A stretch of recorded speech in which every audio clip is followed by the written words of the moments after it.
ঢাকার ঐতিহ্যবাহী শাঁখারী বাজার এক সময় যেখান থেকে দেশের বিভিন্ন প্রান্তে পৌঁছে যেত শাঁখ ও শাঁখ জাতীয় অলংকার। এখন সেই ঐতিহ্য যেন ধীরে ধীরে হারিয়ে যাচ্ছে সময়ের সঙ্গে। প্রায় ৩০০ বছরের পুরনো এই শাঁখা শিল্প একসময় ছিল শাঁখারী সম্প্রদায়ের জীবন জীবিকার প্রধান মাধ্যম। কিন্তু এখন সময় বদলেছে মানুষের রুচি, বেড়েছে আমদানি নির্ভরতা। এখানে আগে এটার ভিতরে কাটা হইতো, ভাঙা হইতো, তৈরি হইতো, সব হইতো। মাল বস্তা আসতো, শ্রীলঙ্কা থেকে আসতো, মাদ্রাস থেকে আসতো, আমাদের কোম্পানি ছিল, কোম্পানি আসতো। এখন নাই, লোকই তো নাই। আমি মরে গেলে আরেকজন আসে বসে না, আমি বসাই দিতে পারি না, আমি তো চলতে পারি না, আপনি আরেকজনকে বসে কিভাবে? শাঁখারী বাজারের এই শিল্প মূলত উত্তরাধিকার সূত্রে পাওয়া। কারিগররা ছোটবেলা থেকেই বাবার হাত ধরে শিখেছেন শাঁখা তৈরির সূক্ষ্ম কৌশল, শিখেছেন কিভাবে কাটা ঘষা পালিশে একটি শাঁখা শিল্পের রূপ পায়। কিন্তু সময়ের পরিবর্তনে এখন সেই ধারাবাহিকতা ভেঙে যাচ্ছে।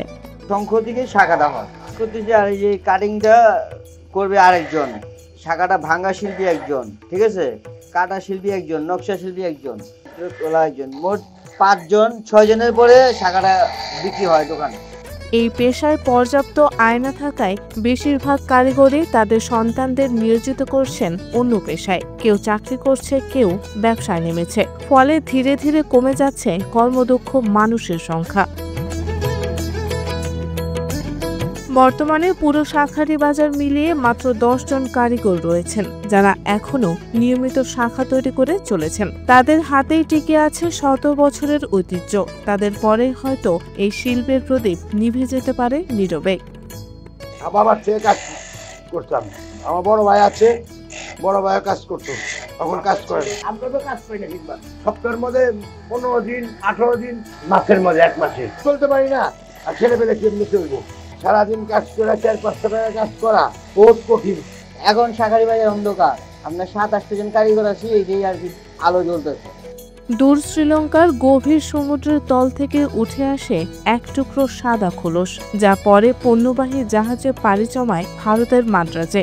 সেখান থেকেই বিশেষ বাণিজ্য পথে আমদানি করে বাংলাদেশ।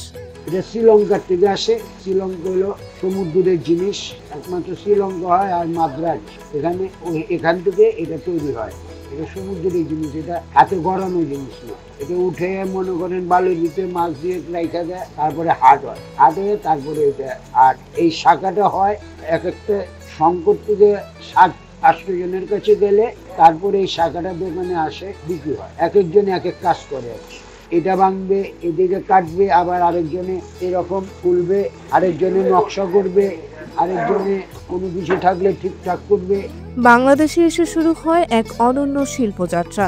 শাঁখারী বাজারের দক্ষ কারিগরদের হাতে সেই শঙ্খ কেটে ঘষে পালিশ করে রূপ পায় নারীদের হাতের শাঁখা। একসময় যা কেবল অলংকার নয়, হয়ে ওঠে নারীর শুভতার প্রতীক ও ঐতিহ্যের অংশ। হিন্দু মহিলাদের শাঁখাটা পরা প্রযোজ্য, এই জন্যই আমরা শাঁখাটা করি। হ্যাঁ, মানের উন্নতি হয়েছে, নতুন নতুন ডিজাইন আসছে। শাঁখা পরাটা বিয়ের পর থেকেই পড়তে হয়, যতদিন পর্যন্ত আয়ু স্থির থাকে ততদিন পর্যন্ত শাঁখাটা পড়তে হয়। নারীদের কাছে শাঁখা শুধু অলংকার নয়, এটি পবিত্রতা আর বিশ্বাসের প্রতীক। বিবাহিত নারীরা শাঁখা পরেন মূলত স্বামীর দীর্ঘায়ু ও সংসারের মঙ্গল কামনায়। বিশ্বাস করা হয় শাঁখার শুভ সাদা রং জীবনে আনে শান্তি ও সৌভাগ্য, আর এর ভেতরে থাকা নরম সুর যেন সংসারে ছড়িয়ে দেয় মঙ্গল ও ভালোবাসার বার্তা। আসলে শাঁখাটা আমরা বিবাহিত মহিলারা স্বামী দীর্ঘায়ুর জন্য শাঁখাটা পরি। আমাদের আসলে হিন্দু রীতির মতো হচ্ছে বিবাহিত মেয়েরা বিয়ের দিন থেকে সাধারণত দীর্ঘায়ু হয়। বছরের নির্দিষ্ট সময়ে জমে ওঠে শাঁখা ব্যবসা, বিশেষ করে বিয়ের মৌসুমে, কারণ হিন্দু সম্প্রদায়ের নারীদের জন্য বিয়েতে শাঁখা অপরিহার্য।